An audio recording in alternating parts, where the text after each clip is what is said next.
নমস্কার বন্ধুজন, চলে আসলাম শান্তিনিকেতনের বাড়িতে।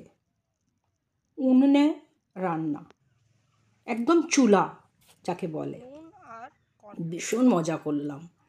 কাঠগুলোকে জ্বালালাম, শুরুর থেকে কেমন করে জ্বালাতে হয় শিখলাম ললিতার থেকে, আমার বাড়িতে যে থাকে।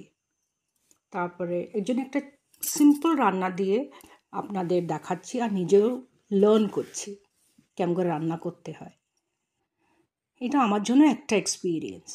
একটা চাটনি বানালাম ধনেপাতা দিয়ে, তার মধ্যে নারকোল, লঙ্কা, জিরে দিয়ে একটা জাস্ট বেসিক একটা চাটনি বানালাম। আলুটা সেদ্ধ করে ফেলেছিলাম, ডিমটাও সেম। তারপরে উনুনের মধ্যে অনেকটাই সর্ষের তেল দিয়ে এই আলুগুলোকে ফ্রাই করলাম, লাল লাল ফ্রাই। আর ডিমটাকেই কর্নফ্লাওয়ার দিয়ে ওটাকেও ফ্রাই করে ফেলেছি।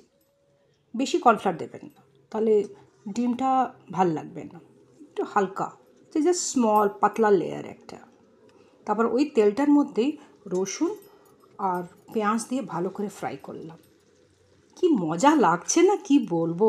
থ্যাংক ইউ ললিতা আমাকে এটা শেখাবার জন্য, আর পেশেন্টলি বেচারা আমার সঙ্গে হেল্প করে গেছে।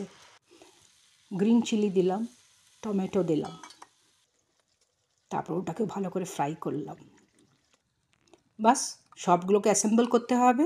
লাস্টে ধনে পাতাটা, চাটনিটা লাস্টে দেবেন যখন ভালো করে গ্রেভিটা হয়ে যাবে। একটু চিনি আর সর্ষের তেল, কাঁচা সর্ষের তেল, এর গন্ধ কি দারুণ লাগছে।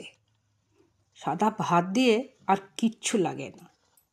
আপনারাও এমনি করে বানান, গ্যাসেই বানান।